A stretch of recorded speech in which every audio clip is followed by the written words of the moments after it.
ตามส่วนกว้างส่วนมือนะเราเลยนะโนมือนี่แหละของปุ๊กของพังอันของพ่อแม่ปลาส้นน่ะ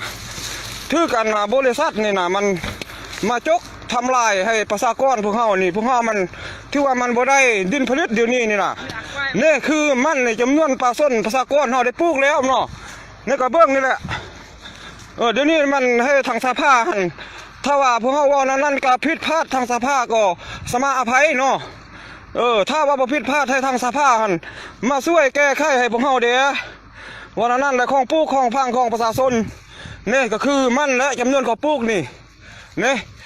เขาปลูกพังกันมาใส่นี่เขาเอารถยกมาจกให้พวกเฮาหมดทีนี้ให้ทางสภาหรือทางรัฐบาลมาช่วยแก้ไขให้พวกเฮาเด้อทีนี้พวกเฮาบ่มีทิศทางออกแล้วลูกหลานนี่น่ะมันบริษัทจีนมาสัมปทานปลูกไว้ไม่วิกนี่คือมันอยู่นี่แหละมันนี่ของพ่อแม่ประชาชนนี่มันจะเฮ็ดได้สภาพวกเฮาก็แม่นลูกล้านของสภานั่นแหละมันลูกล้านของรัฐบาลนั่นแหละแม่นเป็นแนวนี้นี่พวกเฮาก็บ่ฮู้แนวอยู่พวกเฮาก็บ่ฮู้แนวกินจะเฮ็ดแนวเด้อ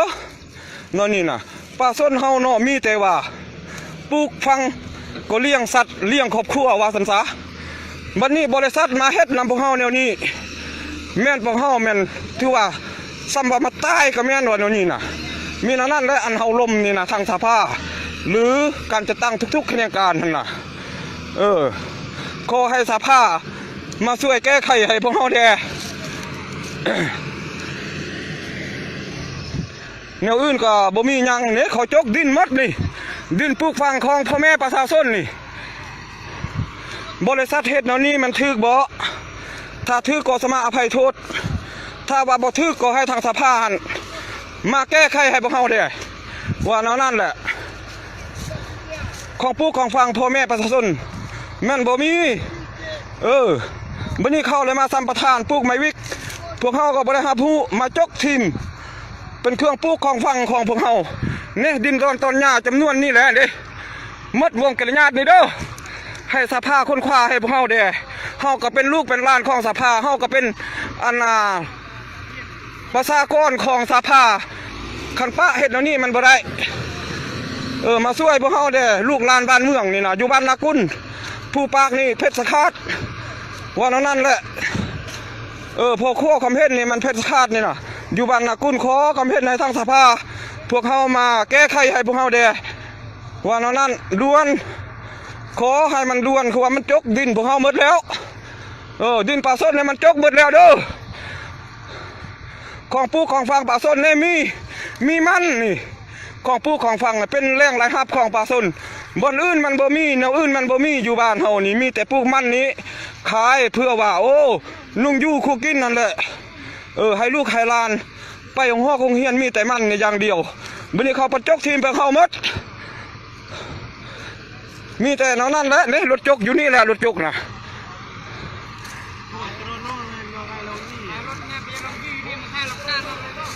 นี่พวกนั้นแหละพวกมันจกดินพวกเขาน่ะนี่จุนั่นเด้นี่สภากวดเบิ้งเด้สภาเด้อจุนี่ละนี่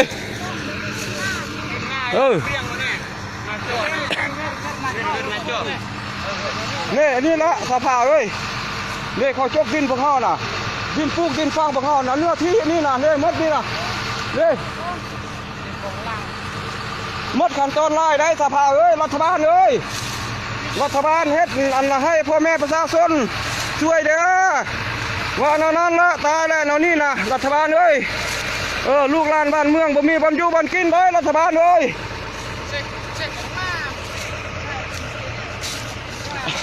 เนี่ยดินน่ะบนเขาจกน่ะเด้เนี่ยนายบ้านนั่นผู้นั้นเด้อเนี่ยผู้มีเขียวเด้อนายบ้านเด้อพาไปเด้อ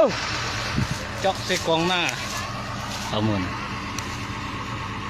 เขาเฮ็ดให้พวกเฮาตายด้วยพวกเฮาบ่ตายก็ซ้ำพวกเฮาตายแล้วมันปื้อกองหน้า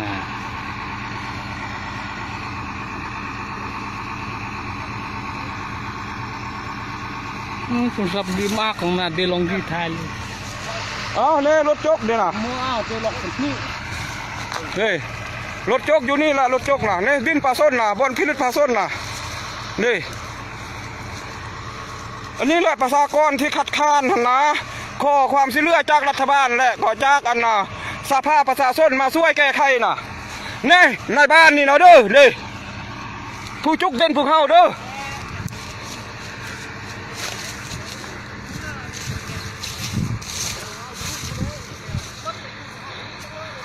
นี่ดินโดนตอนหญ้าประชาชนน่ะ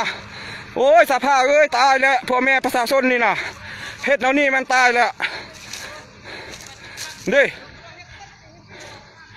นี่มันนี่มันของประชาชนปลูกนี่นี่ดินประชาชนนี่นะบริษัทบ่ฮู้จักความพวกเฮาบ่ฮู้จักน้อยเป็นหยังเขาเอารถมาดุดให้พวกเฮาเฮ็ดแนวนี้ขอทางสภาเฮ็ดแนวใดก็ขอทางสภาหั่นมาช่วยพวกเฮาเด้อสภาเอ้ย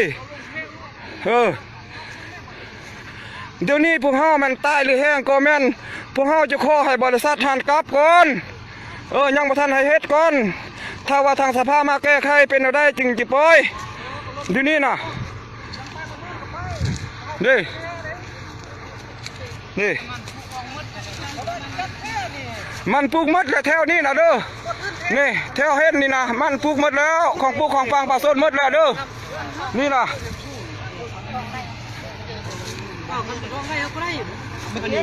นี่ในบ้านผู้มาเนี่ยนะมาเข้าคุ้มนี่ในบ้านของเรา ในบ้านพาไปนี่เด้อบอกว่าแนวอื่นมันในบ้านแต่งตั้งจากในบ้านมาแล้วผู้นี้น่ะนี่พุ่นนี่เห็นบ่ขอสภามาช่วยเด้อรัฐบาลมาช่วยพวกเฮาเด้อ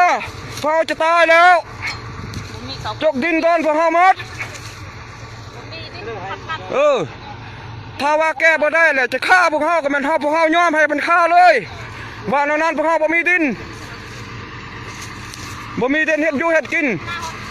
ถ้าฆ่าพวกเฮาเอ็นดีเอกภาพฆ่าพวกเฮานี่เลยประชาชนนี่แหละบ่แม่นฆ่ารัฐฆ่าลวงอันยังฆ่าประชาชนในทีมเลยว่านั้นแหละ